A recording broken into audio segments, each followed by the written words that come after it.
If you followed the hyperventilating press coverage leading up to yesterday's event, you probably expected to see thousands of hooded Klansmen showing up on horseback in D.C. to commemorate and celebrate the killing. White supremacy is just that prevalent in America, they tell us. It's everywhere. Except it's not. That's a lie. White supremacy is not ubiquitous in America. It's not a crisis. It's not even a meaningful category. It is incredibly rare. You could easily live your entire life in this country without meeting a single person who believes anything like that. Most of us have lived lives like that. I have. In fact, this is a generous, tolerant country. It always has been that. People who tell you otherwise are either delusional or trying to control you with fear, likely both. In the end yesterday, just a couple of dozen people showed up out of a country of 320 million people. They milled around for a while, got yelled at, and left. So much for the Klan rally. What is a crisis in America, and a growing crisis, is left-wing extremism and violence. Our elites abet and encourage it. Our media pretend it doesn't exist. Here, for example, was the scene yesterday in Washington. Antifa lunatics calling for the destruction of the United States of America. Watch.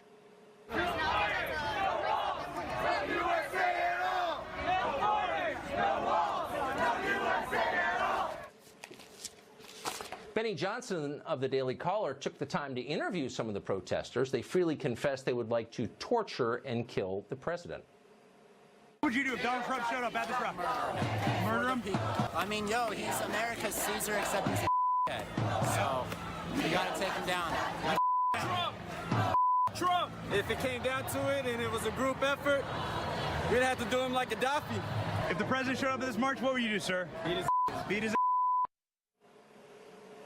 Meanwhile, in Charlottesville, protesters screamed at the cops.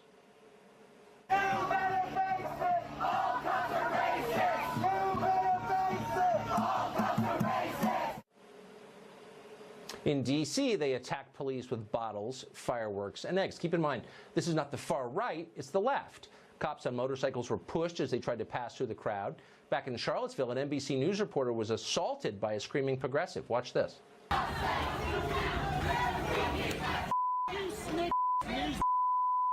What's up?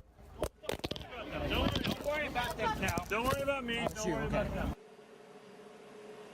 Amazingly, and it is amazing, NBC News didn't even bother to cover the assault on its own staff. The left did it, so it would have undermined their storyline. Screaming leftists in black face masks throwing bottles and calling for the destruction of America and the murder of the president.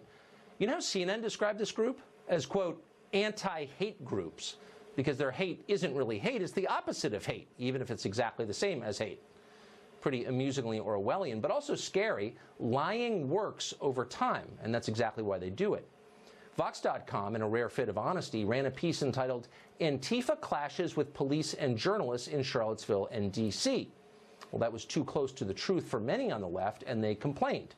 HuffPo, for example, did. Its hate and extremism reporter Christopher Mathias tweeted this, quote, "This is a bad article and is a good example of how not to cover white supremacy." A bad article. In other words, objective truth is bad when it obstructs the goal, which is gaining power. So lie or else, and most reporters do lie. But we don't have to lie. We can say what is obvious. The very people decrying fascism are the ones practicing fascism, crushing those who disagree with them, silencing contrary opinions, which they do constantly, threatening violence as they did yesterday. They can call it anti-hate all they want, but the truth is they would hurt you if they could. Mark Stein is an author and columnist. He guest hosted this program for 3 days last week and did a great job, and we're happy to have him back.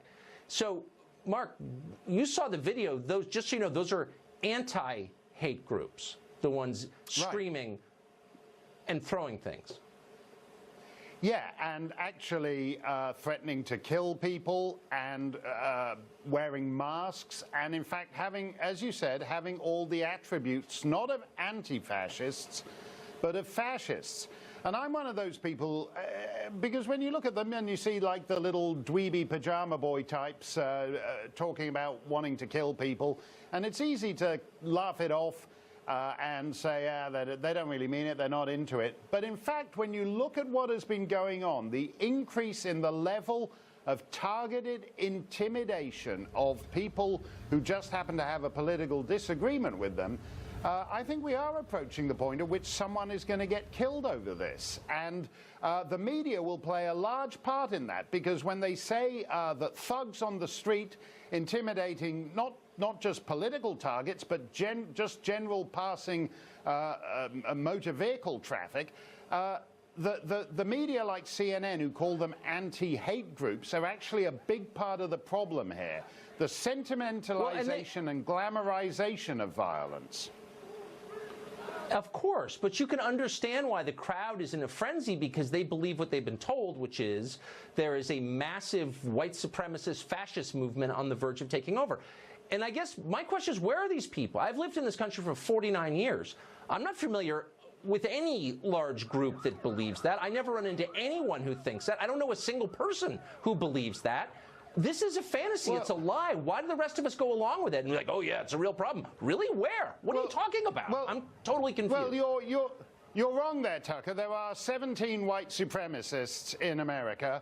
They're living in their parents' basement because nothing makes you feel more supremacist than living in your parents' basement. And somehow the media has presented this as a nationwide phenomenon. But it's important to understand why they've done that. They've done that as part of a strategy to delegitimize people, not people who are white supremacists, but people who are ever so teensy-weensily right of center. So it's part of their campaign to denormalize the Republican Party. And it's also, by the way, where restrictions on free speech lead. So when you have all this denormalization and deplatforming at American colleges, where you say, oh, we can't have this guy come and speak to us because he happens to believe that America should have tighter immigration controls, you eventually end up with people who are incapable of making any argument and can only punch you in the face. Because the alternative to free speech is just to blow things up and smash stuff, and that's what you see on the streets. It does seem like we're all kind of complicit in this, though. I mean, I never hear anybody say, wait, I reject the premise of your argument. No. Everything you're saying is nuts. Nobody ever says that. Like, oh, yeah, well, it's too... No. It's like one side is absolutely bent on preventing me from saying what I think is true, and the other side's kind of passive. It's not parity. It's not even close, from what I can tell. No. And I think that's where we don't push back on it hard enough. I mean, I think frankly, you know, it's a seduction. When you have comedians, for example, standing up waving the severed head of a president, that comedian doesn't want to actually sever the head of the president. That's a bit too much hard work for her. But you can see she's turned on by it. And there are other people who are turned on by it. And among all those people, maybe there is one who is sufficiently turned on by it. Not necessarily, because you can't, it's hard to get close to the president, but you may run into, you know, the assistant deputy undersecretary of whatever from the White House that you happen to have seen on TV when she's in an Applebee's or a 99's or whatever, and you might beat her up. I mean, that's actually, and Maxine Waters would encourage you to do that. So we have people who are essentially on the same continuum as the Charlie Hebdo killers, where they think the answer to those guys who killed the Charlie Hebdo, they were witty, amusing, intellectual people killed by guys who don't know anything except how to kick the door down and kill you. And that's actually, these guys in Antifa are the same thing. They can't make an argument. They're morons, but they're morons who have the scent of blood in their nostrils. When you give up on speech, you wind up with violence. That is exactly right. That's a very deep point. Thank you. Mark Stein, we're going to see you again in just a minute. Because I was gone all the last week, I missed a ton of